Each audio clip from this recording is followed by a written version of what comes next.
Hey everyone, welcome to Craven Something Scary, where it's all horror all the time. Well folks, we are just 3 days away from opening day for Scream 5 on Friday the 14th. And just when we all gave up on Paramount ever releasing that famed second trailer, they decided to drop it today. So in this video, we're going to look at some new scenes from both the final Scream 5 trailer and also the final mini trailers that were just released yesterday.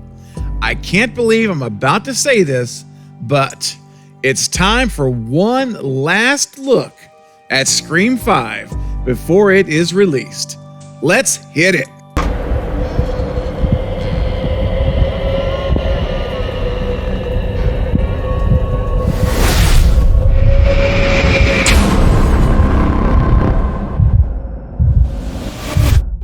So I have a few images from different scenes that I'm going to show you here in this video, but I do want to say that there are a lot more scenes that are part of these trailers, so definitely go check them out so you can see them in full. If you go to the Paramount YouTube page, you'll see the brand new trailer. It's the final trailer that a lot of these scenes come from. So I'm not showing you scenes that have been repeated in previous trailers.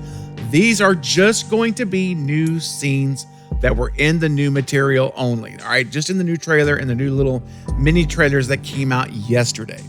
So let's get started. So here we see the attack on Mindy Meeks. Now we've never had this angle before, and this is interesting. So before, we normally just see Mindy being attacked where the camera's looking down at Mindy, which I'll get to those in a second. But here we see the POV of Mindy. So here's Ghostface coming down with the knife. And we know this is Mindy because she has that black band around her elbow area there. You can see at the bottom, just barely coming up from the camera view. That's that black band that she has.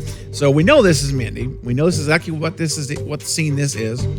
And then here's another shot now of just being closer, the knife coming down closer to her. Now basically this shot right here, if we were to take and flip the camera and throw it up on Ghostface's shoulder, we would see this image. And this is the image that we're familiar with seeing in other trailers. But the difference is, if you'll notice carefully, this image of it, we see there's no blood on the knife and there's no blood on Mindy. So this is before he stabs her. So basically, if you look at that last shot and this shot, it's the same shot. It's just different POV, different point of view camera. So we're finally seeing Mindy for the first time in this scene before she's stabbed, because here is the next scene that we're used to seeing. This is when the original trailer, this is where we see her in that same exact position. It's almost the same exact mirrored pose. And this time though, she's got blood on her cheek, blood on her top right shoulder, and blood on the knife. So I'm assuming that shot a couple of shots ago where he was coming down, he connects with her up there on the right shoulder somewhere, and this is probably him coming back for another stab and another shot at her. So anyway, just to put all those shots together, those are some cool shots. Now let's get to the hospital. Here we see Ghostface peeking around the corner of a hospital room, most likely as he slowly lurks his way out and seeing who's in the hall. And then we have this shot of Dewey where we've had shots of him before with his gun out where he's shooting laying down on the ground. But here we see a clear shot of Dewey standing up, got the gun pulled out. And then we have this new scene of Dewey on the ground. And we know it's Dewey because look at his right arm. You see it's the tan jacket, tan coat he's wearing. And we now have Dewey on the ground with Ghostface towering over him, going in for the stab as Dewey reaches up his right arm to try and stop Ghostface from stabbing him. But you know what's revealing about this shot is not so much that it's Dewey, because we kind of saw that coming, but look where the knife is. It's in Ghostface's left hand, yeah. And so we've seen other shots of Ghostface attacking with the knife in his right hand. So this is more visual confirmation that we have two killers, and that and one is left-handed. And that's been rumored for ages. Remember the very first Scream poster that came out way back in October, and it had the knife in Ghostface was holding it in his left hand, and we were all like, "Oh, is it really left hand? Is he really left-handed, he or she, or is it just marketing?" Right? Well, this is more confirmation that first poster was indeed giving us a clue and letting us know that one of the killers is left-handed. So I think we definitely know for sure now, because you would not be trying to stab someone with your weak arm. You would be going with your dominant hand. So this is interesting and new information to share. And now, just to confirm that theory, let's look now at this new shot of Sam in the hospital, also in the break room area. And we see Ghostface behind her with the knife in his or her right hand. So there you go. There's your left, and then now here's your right. And so this would be the second killer, if this one is even real. As we know, she's already hallucinated in that room in the mirror. So presuming this is a real Ghostface, and I think it probably is, because there's a pretty long sequence there of her getting attacked that, again, it could be a hallucination when it's all said and done, but we're going to just go on the working theory right now that this is from a real scene. So there's Ghostface with the knife in his right hand, and there you go. So we'll see what happens. Now, here's another shot of Sam. This is a new one also. Now, we've previously seen images of Sam in Stu's house, but this one was pretty cool because the camera does this nice spin around Sam as she looks forward and she turns her head and the camera's moving. So you'll see what I mean when you look at the trailer. But basically, I thought that's just a really great shot. But yeah, there she is in Stu's house, as we know. And then I'm assuming that, and it's funny how there's nobody around. Like all these scenes that we see with Sam and with Sidney when she's going up around the house with her gun out. It's interesting because there's nobody around. It's like we are clearly, we're at the end of the movie and there's just a tiny amount of survivors left, and the party's over. It's like it wasn't in Scream 96. The party's over. It's just down to the very bare minimum suspects. So anyhow, we see that here. Now let's look at Tara now. Let's go to her sister, Sam's sister Tara, and a couple of new shots to show you. This one was a nice shot of her looking out of the kitchen door. There's like a couple of doors to the kitchen area that open up, and this is her looking out of one of those doors. And these are also the doors that we see whenever she's reaching forward on the floor in the first trailer, and Ghostface grabs her and yanks her back across the floor. That's this same door, these same doors, but this is her looking outside, which we know Ghostface is outside because he knocked on the front door and stabbed her, and I believe the second Ghostface is there on the inside. So I still think there's two Ghostface killers at Tara's house. And here, speaking of which, here's Tara again. This is a new shot of her being stabbed, the knife coming down to stab her from the Ghostface killer's point of view, which I think is really cool.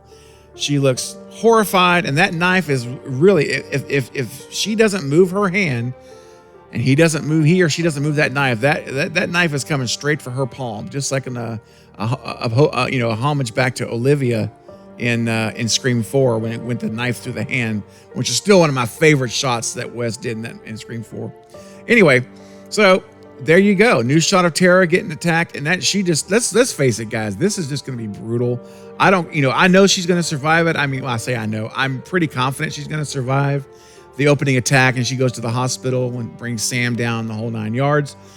But just the brutality of this attack is so clearly going to be tough, man. She's gonna be in a world of hurt when this is all over. And man, the fact that Ghostface is going to be this brutal and doesn't kill her on purpose is just, man, it's pretty dark, pretty brutal. So anyway, we'll see how it all flows, but there's a shot of Tara for you. Now, we have a couple of new shots of Wes.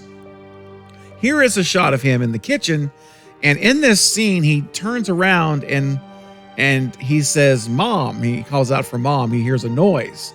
And then after that, the camera flips over to see what he's seeing, and we see this shot of the front door, which is cracked open.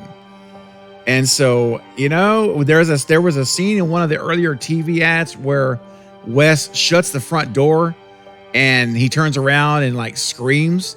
So it looks like this is probably him before that scene. This is probably going to be where he walks to the front door and there's nobody there. He shuts it, and turns around, and then bang, something's there. So kind of connecting those dots a little bit, but those are a couple of new shots that we can look forward to. Now we're going to get down to the final like 4 or 5 shots here I want to show you. This image here is from a scene in the trailer where Gale is talking to Sidney. You can see Gale's on the ground. She's outside. You can tell it's an outdoor shot. And she looks up to Sidney and she says, you said you were going to finish this. We came here to finish this. Finish it, Sidney. And so this is a scene where I do not think Gale dies. This actually, to me, this confirms more so to me that Gale will live. There was a little bit of me that was thinking she might end up dying in this movie. And I'm not saying it's impossible. Don't get me wrong. But at the same time, the fact that there's no blood in this scene. Now we know she's obviously injured because she's on the ground and she's telling Sidney to go finish it because she can't help her. So I know she's hurt. There's no doubt about that. But what we don't see here is blood on her face. We don't see blood on any of the image area in the scene of her neck, anywhere up there where the camera's in view. We don't see it. Now that doesn't mean she's not stabbed in her stomach lower, or she's got a broken leg, or there could be a lot of things that's happened here. We don't know. But I just have to say that I believe this actually gives me hope that she's going to live. I don't think it's going to be the fact that she's going to die. I really think it's going to be the opposite. So I'm holding on to the Gale living here, and I think this scene for me was just kind of a way that I felt it confirmed it to me a little bit more. Okay, last few shots here. This one now, here we go. We had heard rumors going back months ago when they released that first shot of Ghostface in the studio when they were finishing up the final title card and all that. And they released a shot of him back then, and they had this red glow on the right-hand side of his neck. And we're like, oh, what is that? And we found out that there was going to be some technology in this movie with Ghostface regarding the voice changer that we had never seen before. Well, fast forward, guys, we finally have full visual confirmation. And here's the first shot. You see Ghostface reaching up and touching, or more like tapping, the right side of his or her neck. And now this shot, his hands coming down, you see the full red light. And then here, this final shot here, you see where it is exactly on the side of the face. So this looks to be where Ghostface will tap the right side of his neck there, where this voice changer is built into the hood or the mask in some way. And they will tap it, and I'm assuming when that red light is on, they are now speaking in the Ghostface Roger L. Jackson voice. And then whenever, because you notice when they're attacking in all these scenes we've seen, you never see this red light on. Because my first thought was, oh, that's a camera. He's probably filming the murders, kind of like a Scream 4 kind of thing, and Scream 2 really, but especially Scream 4 with Robbie. But no, I don't think so, because all of the attacks we see in the movie of him, he's never got this red light on. So what I really think this is the voice changer. I believe that because when Ghostface is attacking, and he's not talking in Ghostface voice. He's killing. He's not talking. He's on the mission. So there's no need to have the voice changer on at that point in time unless he's on the phone. So here's my thought on this. I do believe this is a voice changer, not a camera. And this is an image or a scene that we'll see of him in the movie, him or her turning it on. And then, next thing you know, we'll hear a phone call to somebody. But that's why you don't see the red light anywhere else, because it won't be on in those scenes. So yeah, anyway, that's pretty cool how it's built in, and it's hands-free. It is 100% hands-free voice changer. So that's pretty cool. Now, guys, finally, this is the last shot I have for you, and I saved arguably the best for last, what I think is the best for last, because I've been talking for a while on this channel and on the live streams lately and with the collective, Lethal Collective, all about how Judy it just makes sense that Judy's involved. I really want her to be involved, honestly, because she is that connection to 1996. She goes all the way back to the original with being in school with Sidney and Billy and Stu. She's here now. She's the sheriff. She's connected to all the databases, everything she would need from as far as access goes. It all makes sense. I mean, it all just kind of makes sense when you add it up. Well, we have this shot from the trailer, which, oh my goodness, look at that face of Judy Hicks. And you tell me that is not the eyes. Those are not the eyes and not the look of a mastermind behind these killings. I'm telling you guys, I am about ready to double down and push everything in on Judy Hicks being the mastermind, not a ghost face killer, but the mastermind pulling the strings. Probably has a couple of these kids that she's got pulled in and manipulating them that are doing the killing. And we will see. Obviously, we're going to find out in just 3-4 days now, whatever, 3 days, I guess it is. So we're going to know really soon. But remember in Scream 4, you remember the image of her when she talked to Sidney upstairs and she came out of the darkness and she had that look on her face, that obsessive, crazed look almost on her face and those eyes. Well, here we see it again. Now, yeah, it could be a red herring. Sure, she was a red herring in 4. Maybe she'll be a red herring again in 5. I mean, it's not out of the question. But guys, if you think about it, Dewey says something in this trailer, and you'll see it you'll hear it when you see it. But he says something that to the effect of the killer is connected to the past. Not just the events are connected to the past, but Dewey actually says in the final trailer, the killer is a part of something in the past. And guys, it just makes so much sense that Judy connects to the past. She was there. She lived it.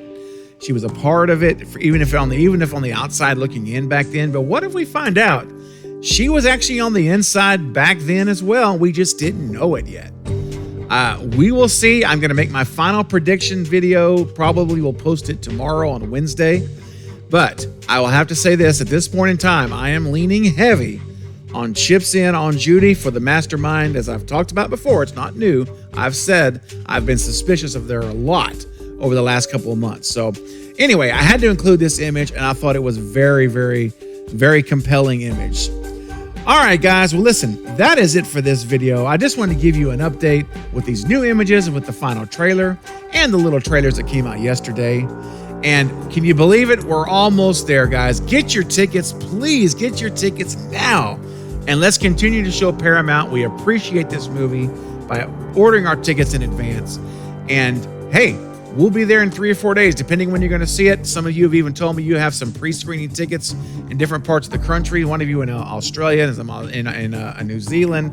So you guys, man, have a blast. And I look forward to talking to all of you guys again after the movie's out and we all have seen it. But until then, guys, I will be back soon with more Scream and other horror movie content. So don't forget to like and subscribe. And until next time, this is Craven Something Scary, where it's all horror all the time. Thanks for watching.